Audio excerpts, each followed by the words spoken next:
గురూజీ నమస్తే అండి. నమస్తే అండి. ఇప్పుడు స్థలం తూర్పు ఫేసింగ్ అని పెట్టారు కదా, అవునండి. ఆ పక్క ఇల్లు ఉంది కదండి, పక్కన ఒక ఇల్లు ఉంది. అంటే పక్క కొంచెం దూరం ఉంది. మనలో మన తర్వాత ఇంకో ఖాళీ జాగా ఉంది. దాని తర్వాత ఉంది అది. ఒక ఖాళీ జాగాకి రోడ్డు పోటు ఎదురుగా ఉందా? ఆ ఆ దానికి ఉంది. దానికి మధ్యలో మనకు కొంచెం 6 ఫీట్లు వదిలిపెట్టామన్నారు ఇద్దరికి, వాళ్ళకి మనకి. దానికి అంటే ఆ, 2 ఫ్లాట్లు ఉన్నాయి దాంట్లో. అది అర్థమైంది. ఆ మధ్యలో ఎదురు 6 ఫీట్ల గల్లి వదిలిపెట్టేసేయమన్నారు వాళ్ళు. 6 ఫీట్లు వదిలేసి ఇద్దరు వాడుకోవచ్చు అని పెట్టుకున్నారు వాళ్ళు. ఆ, అంటే ఇప్పుడు ఆ కొత్త ఇల్లు కనిపిస్తుంది పెయింట్ వేసి ఆ, ఒకటి. దాని పక్కకు ఇంకో ఫ్లాట్ ఉంది. ఆ, దానికి పడుతుంది రోడ్ ఫేసింగ్. దాని మధ్యలో మళ్ళా ఈ 6 ఫీట్లు వదిలిపెట్టిన తర్వాత ఈ ఫ్లాట్ ఉంది.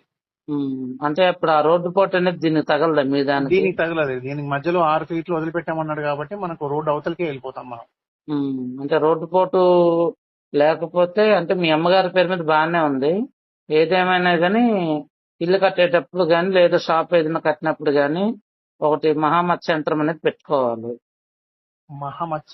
మహామత్స్య యంత్రం అని ఒకటి ఉంటుంది. Okay okay.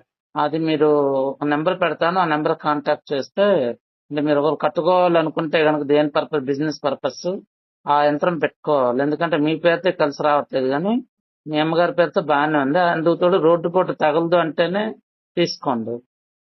ఓకే అండి. ఎందుకంటే ఇప్పుడు మీరు కొనుక్కున్న తర్వాత భవిష్యత్తులో ఎప్పుడైనా అమ్మాలనుకుంటే ఉదాహరణకి ఆ వచ్చిన వాడు ఏమిటంటే రోడ్డు పోటు ఉన్న స్థలాలు కొనడానికి ఇష్టపడరు. లేదండి, నేను ఆల్రెడీ చూసిన. ఎందుకంటే మనకు మధ్యలో ఇది అవతలి ఇంటి పక్క ఇంకోటి ఉంది ఖాళీ స్థలం. దాని పక్కన ఇది దాన్ని దాటాలి. మళ్ళీ 6 ఫీట్లు దాటినాక ఇది లెక్క స్టార్ట్ అవుతుంది. అంటే ఆ రోడ్డు పోటు ఉన్న ఎదురుగా ఉన్న 6 అడుగులు వదిలేస్తున్నారు.